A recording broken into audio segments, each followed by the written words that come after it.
Salut, c'est Mario. Les bonnes performances ne dépendent toutefois pas uniquement du talent brut et de la connaissance du jeu. Pour en savoir plus sur la fonction talent dans l'équation de la performance, simplement cliquez ici en haut de l'écran ou dans le lien au bas dans la section commentaires. Les personnes les plus performantes ne se contentent pas d'avoir des capacités, elles les utilisent. Les managers font également référence à un certain nombre de bonnes habitudes typiques des bons employés. Bon, c'est des travailleurs, ils sont déterminés, sont disciplinés, sont motivés, sont persistants, sont engagés. Tous ces termes reflètent l'importance de l'effort pour obtenir des résultats. La bonne attitude et la constance dans l'effort sont cruciales. L'attitude et l'effort habituel d'une personne constituent la composante volonté de l'équation de la performance. Et cette composante volonté, tout comme le talent inhérent, ne varie généralement pas. Les attitudes, soit les habitudes de pensée et les efforts, soit les habitudes de comportement des individus, vous savez, ont tendance à être bien formés au moment où ils commencent à travailler ou au moment où est-ce que les managers les rencontrent. On entend souvent dire que les performances passées sont de bons prédicateurs des performances futures.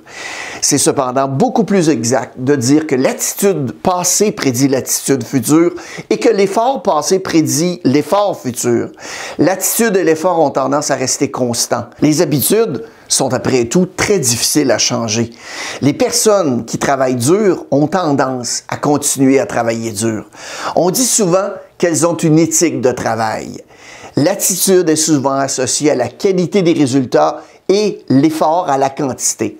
On a tous connu des personnes qui travaillent dur, mais qui ont une très mauvaise attitude vis-à-vis de leur travail. Ils peuvent ainsi accomplir beaucoup de choses, mais peut-être pas beaucoup de choses qui vont durer ou qui vont mener à une nouvelle croissance de leur performance. Si je peux faire quoi que ce soit pour vous aider à avancer dans votre carrière professionnelle, s'il vous plaît, envoyez-moi un texte au 514-434-9423 ou mario@marioloubier.com en me spécifiant votre demande. Ça me fera un immense plaisir de vous donner un coup de main. Bon succès! D'un autre côté, il y a certaines personnes qui peuvent avoir une très bonne attitude, mais pas nécessairement faire beaucoup d'efforts.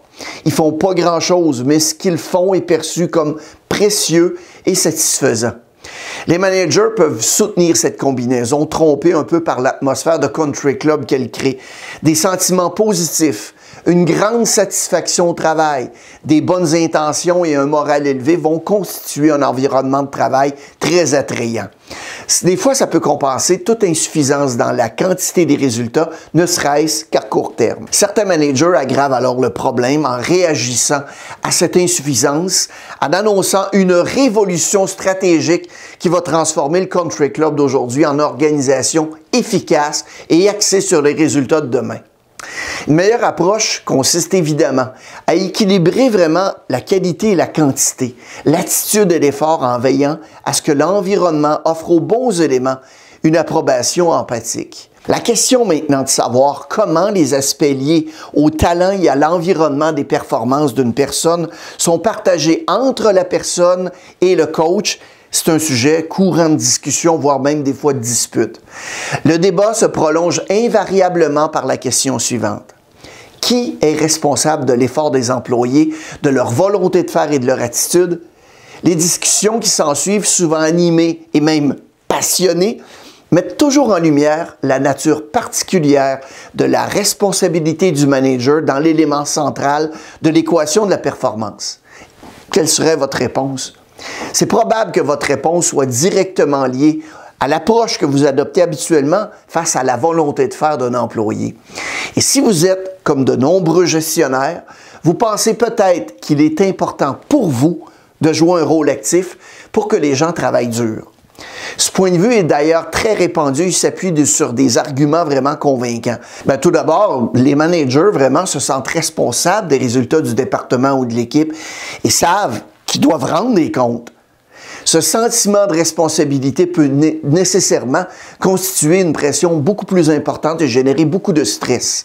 Pour compenser, il y a beaucoup de managers qui se sentent poussés à faire plus d'efforts, à dire aux gens de faire quelque chose, à les exhorter à faire leur travail correctement.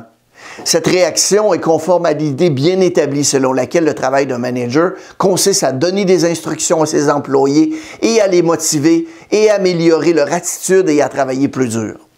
Deuxièmement, de nombreux managers sont des personnes naturellement solidaires et attentionnées, qui se sentent responsables et imputables non seulement des résultats, mais aussi des gens avec qui ils travaillent. La plupart des gestionnaires souhaitent sincèrement voir leurs employés réussir. Et quand ces derniers constatent qu'un problème de performance est un problème d'effort, ils sont beaucoup plus enclins à s'impliquer, à aider et à donner l'impulsion qui, selon eux, fait défaut. La position que vous adoptez sur cette question de la volonté de faire et la manière dont vous vous comportez en conséquence, vraiment, peuvent en fait être les éléments principaux de votre succès et surtout de votre longévité en tant que manager. La question « Qui est responsable de l'effort des employés » est simple, mais les enjeux sont très importants. Et la réponse à cette question, c'est quoi? L'attitude et l'effort appartiennent à 100% à l'employé. En effet, en tant que gestionnaire, vous n'êtes pas responsable de l'attitude et de l'effort de vos collaborateurs, mais vous êtes responsable à 100% de votre propre attitude et de vos propres efforts. Chaque individu est responsable et imputable de son attitude et de ses efforts. Merci d'avoir regardé la vidéo et n'hésitez pas à la partager avec vos collègues et amis. Nous sortons une nouvelle vidéo environ à toutes les semaines. Bon succès!